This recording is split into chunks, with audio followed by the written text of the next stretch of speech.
SN1 અને SN2 માટે સ્ટીરિયોકેમિસ્ટ્રી અને રિએક્શન મિકેનિઝમ જોયા પછી હવે SN1 અને SN2 ક્રિયાવિધિ જે છે એ ક્રિયાવિધિ કરવા માટે એ પ્રક્રિયાઓનો વેગ શેના ઉપર આધાર રાખે છે એ પરિબળો વિશે આપણે ડિટેલમાં ચર્ચા કરવાની છે. તો ધારો કે વિસ્થાપન પ્રક્રિયાની સાપેક્ષ ક્રિયાશીલતા એટલે કે રિલેટિવ રિએક્ટિવિટી ઇન સબસ્ટિટ્યુશન્સ. તો SN1 અને SN2 ક્રિયાવિધિની થતી પ્રક્રિયાઓના વેગનો આધાર નીચેના 4 પરિબળો ઉપર રહેલો છે. એમાં નંબર 1 છે કેન્દ્રાનુરાગી પ્રક્રિયકની પ્રકૃતિ, સબસ્ટ્રેટના બંધારણની પ્રકૃતિ, નિવૃત્ત થતા સમૂહની અસર એટલે લિવિંગ ગ્રુપ, પ્રક્રિયાનું માધ્યમ, જે માધ્યમ છે દ્રાવકનું જે માધ્યમ છે સબસ્ટ્રેટનું એ સૌથી વધારે ઇમ્પોર્ટન્ટ છે. એમાં નંબર 1 માટે આપણે જોઈએ તો કેન્દ્રાનુરાગી પ્રક્રિયકની પ્રકૃતિ એટલે એ મુખ્યત્વે શેના ઉપર આધાર રાખે છે તો બેઝિકતા અને કેન્દ્રાનુરાગી વચ્ચે આપણે સરખામણી કરીએ. બેઝિકતા અને કેન્દ્રાનુરાગી બંનેમાં થોડો તફાવત છે. બધા કેન્દ્રાનુરાગી પ્રક્રિયકો બેઝ હોય છે, પરંતુ સામાન્ય રીતે પ્રબળ બેઝ એ પ્રબળ કેન્દ્રાનુરાગી પ્રક્રિયક હોય છે. એ આપણે પહેલાં વાત કરી છે. કેમ કે કેન્દ્રાનુરાગી પ્રક્રિયક વિશે મેં તમને જ્યારે કહેલું એ ટાઈમે કહેલું કે કેન્દ્રાનુરાગી પ્રક્રિયક જે છે લુઈસ બેઝ તરીકે કાર્ય કરે છે. તો બધા કેન્દ્રાનુરાગી પ્રક્રિયકો બેઝ હોય છે અને સામાન્ય રીતે પ્રબળ બેઝ પ્રબળ કેન્દ્રાનુરાગી પ્રક્રિયક તરીકે કાર્ય કરે છે. અહીં આપણને ફોર એક્ઝામ્પલ આપ્યું છે કે H2O છે, એસિટેટ આયન છે, બેન્ઝોનેટ આયન છે અને ઇથોનેટ આયન છે. તો C2H5O C6H5O CH3COO અને H2O. હવે C2H5O greater than C6H5O greater than CH3COO greater than H2O. H2O થી લઈ અને આ પ્રમાણે ઇથાઇલ આયન તરફ આપણે જઈએ એમ બેઝિકતા અને કેન્દ્રાનુરાગીતામાં વધારો થાય છે. હવે શું કે તટસ્થ અણુ કરતાં તેના ઋણ આયનની કેન્દ્રાનુરાગીતા વધુ હોય છે.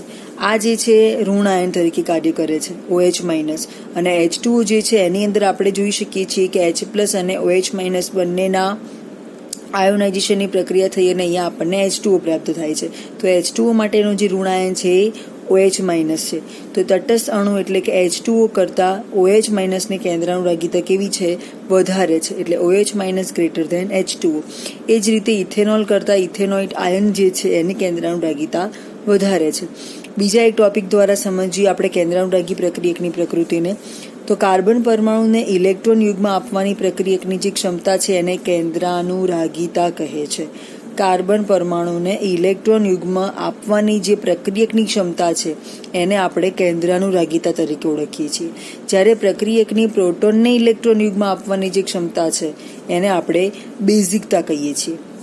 કેટલાક કારણોસર કેન્દ્રાનુરાગીતા બેઝિકતાથી જુદી પડે છે. એના રીઝન અહીંયા આપેલા છે કે ધારો કે બેઝિકતા જે છે એનો ક્રમ આપણે જોઈએ તો ફ્લોરિન, ક્લોરિન, બ્રોમિન અને આયોડાઇનમાં આ પ્રમાણે જોવા મળે છે.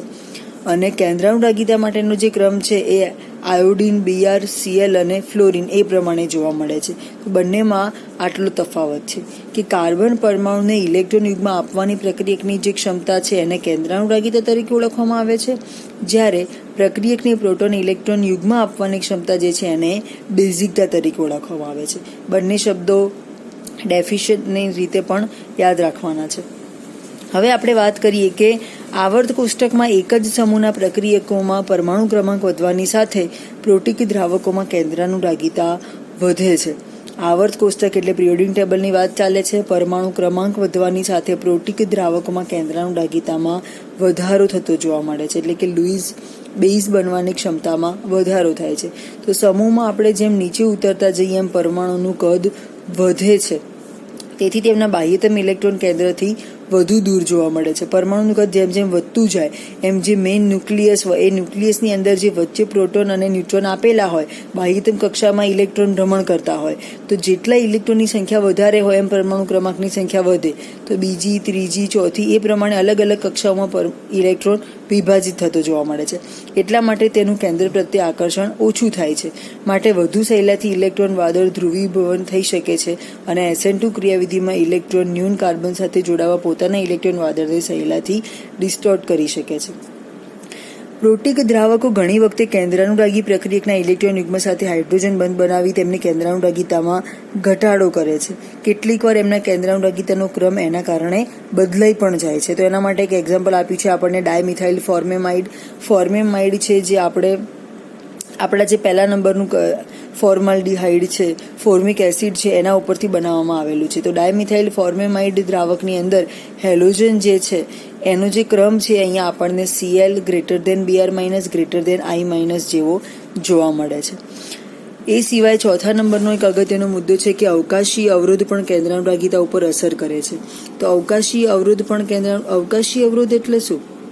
સ્ટીરિયોકેમિસ્ટ્રી જે આપણે વાત કરી એ ચર્ચા અહીંયા કરવાની છે કે તૃતીયક બ્યુટોક્સાઇડ આયન જે છે એ પણ પ્રબળ બેઝ તરીકે કાર્ય કરે છે, પરંતુ અવકાશી અવરોધને કારણે કેન્દ્રાનુરાગી તરીકે કાર્બન સાથે જોડાઈ શકતો નથી. આમ બેઝિકતા, ધ્રુવીભ્રમણશીલતા, સોલ્યુશન વગેરે સંયુક્ત અસર પ્રક્રિયકની કેન્દ્રાનુરાગિતા નક્કી કરે છે. એના ઉપરથી આપણા કેન્દ્રાનુરાગી આયનની પ્રકૃતિ નક્કી કરવામાં આવે છે. હા, આપણી સમજૂતી માટે એના મૂલ્યો આપેલા છે કે પ્રોટીન દ્રાવકોમાં સરેરાશ કેન્દ્રાનુરાગિતા કેટલી જોવા મળે છે. હવે એક એકદમ અગત્યનો ટોપિક છે કે એબિડન્ટ કેન્દ્રાનુરાગી એટલે શું?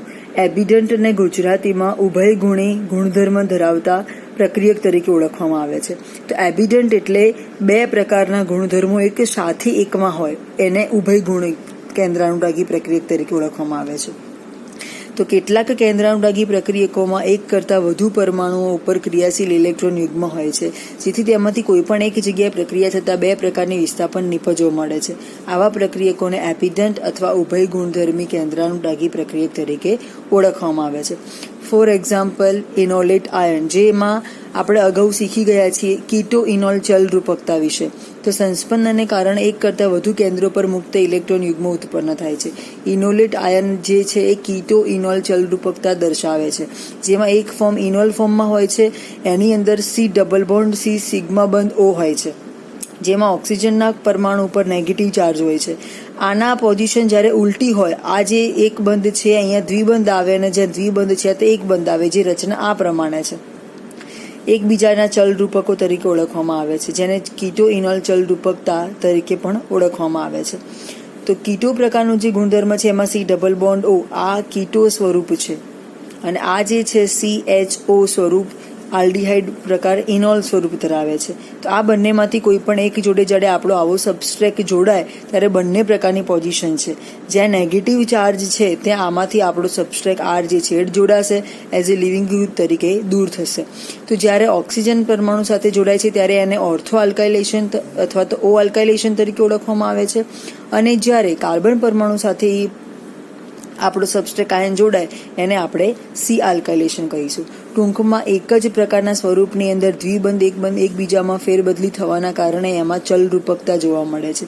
એટલે ઇનોલ ફોર્મ અને કીટો ફોર્મ બંનેની અંદર જ્યારે આપણું સબસ્ટ્રેટ જોડાય ત્યારે આમ બે પ્રકારની શક્યતા જોવા મળે છે. તો એક જ પ્રકારના કાર્બન સંયોજનની અંદર કેન્દ્રાનુરાગી પ્રક્રિયામાં એક કરતાં વધુ પરમાણુ પર ક્રિયાશીલ ઇલેક્ટ્રોન યુગ્મ હાજર હોવાના કારણે એબિડન્ટ કેન્દ્રાનુરાગી પ્રક્રિયક તરીકે એને ઓળખવામાં આવે છે. એ સિવાય અહીંયા એક અલગ એક્ઝામ્પલ આપેલું છે કે સમાન ક્રિયાશીલતાવાળા બે જુદા કેન્દ્રો ધરાવતા પ્રક્રિયકો જે છે એમાં એક નાઇટ્રેટ આયનનું એક્ઝામ્પલ આપેલું છે. તો નાઇટ્રેટ આયન એટલે શું કે NO2- જે છે, NO2- ની અંદર N જે છે એની એક બાજુ દ્વિબંધી જોડાયેલા છે અને એક બાજુ સિગ્મા બંધથી જોડાયેલા છે. તો સિગ્મા બોન્ડ જે છે ત્યાં ઇલેક્ટ્રોનની ઉણપ દેખાય છે આપણને. તો ઇલેક્ટ્રોનની ઉણપ દર્શાવતો જે મોલેક્યુલ છે એ મોલેક્યુલ ઉપર ઋણ વીજભાર છે, અને નેગેટિવ જે છે જ્યાં અબંધકારક ઇલેક્ટ્રોન યુગ્મ વધારાના છે એ બાજુ દ્વિબંધ છે. તો આ જે છે NO2- રચના છે. એની સાથે જ્યારે R સિગ્મા બંધ L જોડાતો હોય એ દરમિયાન એમાં પણ એક વખત ઓર્થો આલ્કાઇલેશન જોવા મળે છે ને એક વખત આ પ્રમાણે નાઇટ્રો આલ્કાઇલેશન, એટલે કે N પરમાણુ સીધો જોડાયેલો હોય એ પ્રમાણેનું આલ્કાઇલેશન જોવા મળે છે. એ સિવાય આપણો બીજો એક અગત્યનો ટોપિક છે જેની ઉપર SN1 અને SN2 પ્રકારની ક્રિયાવિધિના પ્રક્રિયકોનું પરિબળ આધારિત છે. તો સબસ્ટ્રેટના બંધારણની પ્રકૃતિ. SN1 પ્રક્રિયામાં પ્રથમ તબક્કો જે છે એ પ્રક્રિયાનો વેગ નક્કી કરે છે. કેમ કે એ તબક્કો ધીમો તબક્કો છે. એ તબક્કા દરમિયાન આપણને કાર્બોનિયમ આયન પ્રાપ્ત થાય છે. એ કાર્બોનિયમ આયન બીજા તબક્કા દરમિયાન કેન્દ્રાનુરાગી પ્રક્રિયા સાથે પ્રક્રિયા કરી અને નિપજ આપે છે. તો ફરી એકવાર જોઈએ કે SN1 પ્રક્રિયામાં પ્રથમ તબક્કો પ્રક્રિયાનો વેગ નક્કી કરે છે, અને તેથી સબસ્ટ્રેટનું આયનીકરણ થઈ મળતો કાર્બોનિયમ આયન સક્રાંતિ સ્થિતિને વધુ મળતો આવતો હોવાના કારણે પ્રક્રિયાનો વેગ વધે છે. આમ કાર્બોનિયમ આયનની સ્થિરતા અગત્યનો મુદ્દો બને છે. એલિલિક, બેન્ઝિલિક, પ્રોપેલિક કે ઇથર જેવા બધા સમૂહના નામ આપેલા છે. એલાઇલિક, બેન્ઝિલિક, પ્રોપિલિક અને ઇથર જેવા સબસ્ટ્રેટના કાર્બોનિયમ આયનની સ્થિરતા સંસ્પંદન વધતી હોવાના કારણે એમનો પ્રક્રિયાનો વેગ જે છે હજારો ગણો વધી જાય છે. સંસ્પંદન એક પ્રકારની એવી પ્રક્રિયા છે કે જે સંસ્પંદન જે સંયોજનોમાં જોવા મળતું હોય એની અંદર એમની સ્ટેબિલિટી ઘણી બધી વધી જતી હોય છે. તો SN2 પ્રક્રિયા પણ એમાં ઝડપી જોવા મળે છે. તો ધારો કે અહીંયા આપણને એક એલાઇલિક સબસ્ટ્રેટનું એક્ઝામ્પલ આપેલું છે. આરના ફોર્મમાં અહીંયા આપણને CH2 double bond CH sigma bond CH2 આપેલા છે, જેને આપણે R પણ કહી શકીએ. તો એ R આવી રીતે આપણા લિવિંગ ગ્રુપ L સાથે જોડાયેલો છે, જેમાંથી લિવિંગ ગ્રુપ L જે છે રિમૂવ થઈ અને આ પ્રમાણે દ્વિબંધ એકબંધ ધરાવતું સંસ્પંદન સૂત્રો આપણને પ્રાપ્ત થાય છે કે જેમાં એક વખત અહીંયા દ્વિબંધ હાજર છે અને જેમાં એક વખત અહીંયા દ્વિબંધ હાજર છે. સંસ્પંદન સૂત્રો અહીંયા પોઝિટિવ ચાર્જ ધરાવે છે. હવે જ્યારે એલાઇલિક સબસ્ટ્રેટ માટે આપણે વાત કરીએ તો એમાં બેન્ઝિલિક સબસ્ટ્રેટ છે, એની અંદર CH2 અને L સમૂહ જોડાયેલો છે. તો આ જે L જે છે લિવિંગ ગ્રુપ ત્યાંથી દૂર થાય તો અહીંયા શું થાય, ઇલેક્ટ્રોનની ઉણપ સર્જાય. તો એવા ઇલેક્ટ્રોનની ઉણપ એક વખત આ કાર્બન પરમાણુ પર આવે છે અને બીજી વખત એની ઉપર દ્વિબંધ એકબંધ એવી રચના જોવા મળે છે. તો એ પ્રમાણે ક્રમશઃ આપણને સંસ્પંદન બંધારણો 5 જોવા મળે છે. અને બીજા નંબરે જે છે પ્રોપરજિલિક સબસ્ટ્રેટ પ્રકારની જે રચના છે CH triple bond C sigma bond CH2L, એની અંદરનો જે આપણો લિવિંગ ગ્રુપ L છે એ CH triple bond C sigma bond CH2 થી જોવા મળે છે અને એમાં બંને પ્રકારના આ પ્રમાણે આપણને સંસ્પંદન બંધારણો મળે છે. ટૂંકમાં સંસ્પંદન બંધારણો એટલે એવા પ્રકારના બંધારણો કે જેની અંદર એક બંધારણથી આપણે સમગ્ર વિગતને સમજી ના શકતા હોઈએ તો એના માટે આપણે એક કરતાં વધારે બંધારણની જરૂરિયાત પડે કે જેની અંદર એક વખત દ્વિબંધ અહીંયા આપેલો હોય, બીજી વખત એક દ્વિબંધ અહીંયા આપેલો હોય. એ પ્રમાણે ક્રમશઃ બધા જ જે સ્ટ્રક્ચર આપેલા છે આપણને બધા જ સંસ્પંદન બંધારણો છે. એ સિવાય નવી એક બાબત છે કે સંતૃપ્ત સબસ્ટ્રેટમાં SN1 પ્રક્રિયાનો વેગ જે છે એ કેવા પ્રકારે જોવા મળે છે. તો 30 greater than 20 greater than 10 greater than CH3+ પ્રકારનો હોય છે અને SN2 પ્રકારની પ્રક્રિયામાં એના કરતાં તદ્દન ઉલટું જોવા મળે છે. હવે એના માટે એક બે અગત્યના ટોપિક છે પ્રેરક અસર અને હાઇપર કોન્જ્યુગેશન. પ્રેરક અસર અને હાઇપર કોન્જ્યુગેશનને થોડી ઇઝી રીતે સમજવા માટે આપણે એની ડેફિનેશન અને એક એક્ઝામ્પલ દ્વારા એને સમજીએ. તો ધારો કે પ્રેરક અસર માટે આપણે ચર્ચા કરવી હોય તો પ્રેરક અસર જે છે, પ્રેરક અસરને ઇંગ્લિશમાં ઇન્ડક્ટિવ ઇફેક્ટ તરીકે ઓળખવામાં આવે છે. તો જ્યારે કાર્બનિક સંયોજનોમાં કાર્બન સાથે તેના કરતાં વધુ વિદ્યુત ઋણ પરમાણુ એટલે કે ધારો કે હેલોજન સહસંયોજક બંધથી જોડાયેલા હોય ત્યારે વિદ્યુત ઋણતાના તફાવતને કારણે આ બંધ ધ્રુવીય બને છે. તેથી ધ્રુવીય અસર શૃંખલામાં ગોઠવાયેલા કાર્બન પરમાણુ ઉપર ફેલાય છે. આ અસરને આપણે પ્રેરક અસર કહીએ છીએ.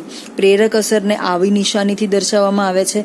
ફોર એક્ઝામ્પલ કે propyl chloride CH3 CH2 CH2 Cl જેને આપણે પ્રોપાઇલ ક્લોરાઇડ તરીકે ઓળખીએ છીએ, જેમાં કાર્બનના 3 પરમાણુઓ છે. તો જ્યારે ક્લોરીન પરમાણુ જે પહેલા કાર્બન સાથે જોડાયેલો છે એમાં સૌથી વધારે પ્રેરક અસર જોવા મળે છે, જે આપણે વ્યાખ્યામાં જોયું કે ક્લોરીન પરમાણુ જે છે હેલોજન પરમાણુ છે, આ બંને વચ્ચે સહસંયોજક બંધ છે. તો CCl જે બંધ છે સખત ધ્રુવીય બને છે. એ કોના કારણે થાય છે? વિદ્યુત ઋણતાના કારણે. અને વિદ્યુત ઋણતાના કારણે ક્લોરીન પરમાણુ પર -ડેલ્ટા વીજભાર અને કાર્બન પરમાણુ પર +ડેલ્ટા વીજભાર આવે છે. અહીંયા -ડેલ્ટા વીજભાર સૌથી વધારે છે, અહીંયા +ડેલ્ટા વધારે છે અને અહીંયા એના કરતાં થોડો ઓછો ધન વીજભાર હશે, અહીંયા એના કરતાં થોડો ઓછો વીજભાર હશે. ટૂંકમાં પ્રેરક અસર 3 કે 4 મહત્તમ કાર્બન પરમાણુ સુધી ફેલાય છે. એના પછી પેન્ટેન પ્રકારની શૃંખલા માટે આ પ્રકારની રચના જોવા મળતી નથી. એ સિવાય બીજી એક બાબત છે હાઇપર કોન્જ્યુગેશન. તો હાઇપર કોન્જ્યુગેશનને સમજવા માટે એને ડેફિનેશનથી આપણે જોઈએ. કાર્બનિક સંયોજનોના અણુઓમાં C સિગ્મા બંધ C સિંગલ બોન્ડ C એક બંધ હોય અથવા તો C ડબલ બોન્ડ C એવો દ્વિબંધ ધરાવતું બંધારણ હોય. એ બંને એકબીજા સાથે જ્યારે બેન્ઝીન વલય સાથે જોડાયેલો હોય ત્યારે C સિગ્મા બંધ H એક બંધ વચ્ચે આવેલા સિગ્મા બંધનો ઇલેક્ટ્રોન યુગ્મ દ્વિબંધ તરફ આકર્ષાયેલો રહે છે. આ પ્રકારની જે પરિસ્થિતિ જોવા મળે છે એને આપણે હાઇપર કોન્જ્યુગેશન તરીકે ઓળખીએ છીએ. તો ઓછામાં ઓછો એક હાઇડ્રોજન પરમાણુ ધરાવતું આલ્કિલ સમૂહ જો અસંતૃપ્ત કાર્બન સાથે જોડાયેલું હોય તો કાર્બન હાઇડ્રોજન એક બંધના ઇલેક્ટ્રોન યુગ્મ દ્વિબંધ તરફ મુક્ત કરે છે. ફોર એક્ઝામ્પલ અહીંયા પ્રોપીન લીધેલું છે કે પ્રોપીનનું એક્ઝામ્પલ છે CH3 સિગ્મા બંધ CH ડબલ બોન્ડ CH2. જે CH3 આપેલો છે એ CH3 જે C સિગ્મા બોન્ડ H છે એમાંનો જે બંધ છે એ અહીંયા ટ્રાન્સફર થાય છે. C સિગ્મા બંધ C માટેનો જે બંધ છે એ અહીંયા દ્વિબંધ તરફ ટ્રાન્સફર થાય છે અને એ પ્રમાણેના આપણને 3 સ્ટ્રક્ચર અહીંયા પ્રાપ્ત થાય છે. જેટલા CH3 વધારે એટલી એ બંધની ધ્રુવીયતા વધારે. જેટલા C સિગ્મા બોન્ડ H ની હાજરી વધારે હશે એ પ્રમાણેના બંધારણ. એક CH3 સમૂહ 3 બંધારણ આપે તો 3 CH3 સમૂહ અહીંયા જોડાયેલા હોય તો એ પ્રમાણે 9 બંધારણ મળે. 4 CH3 જોડાયેલા હોય તો એ પ્રમાણે 12 બંધારણ મળે. કેવી રીતે કે ધારો કે અહીંયા પહેલો આ એક H પ્લસ છે, એક H પ્લસ અહીંયા એમાંથી પોતાનો બંધના ઇલેક્ટ્રોન આને ડોનેટ કરે છે એટલે ત્યાં દ્વિબંધની હાજરી આવે છે. એ પ્રમાણે અલગ અલગ એક વખત આ H પ્લસ રિમૂવ થાય, એક વખત આ H પ્લસ રિમૂવ થાય, એમ આપણને 3 બંધારણ અહીંયા પ્રાપ્ત થાય છે. CH2 પર negative charge as it is રહે છે, અહીંયા સિગ્મા બંધ એઝ ઇટ ઇઝ રહે છે, આ દ્વિબંધ જે છે એઝ ઇટ ઇઝ રહે છે, પણ ત્રણેય હાઇડ્રોજન પોતાના ઇલેક્ટ્રોન ડોનેટ કરી અને 3 પ્રકારના બંધારણની રચના બનાવે છે.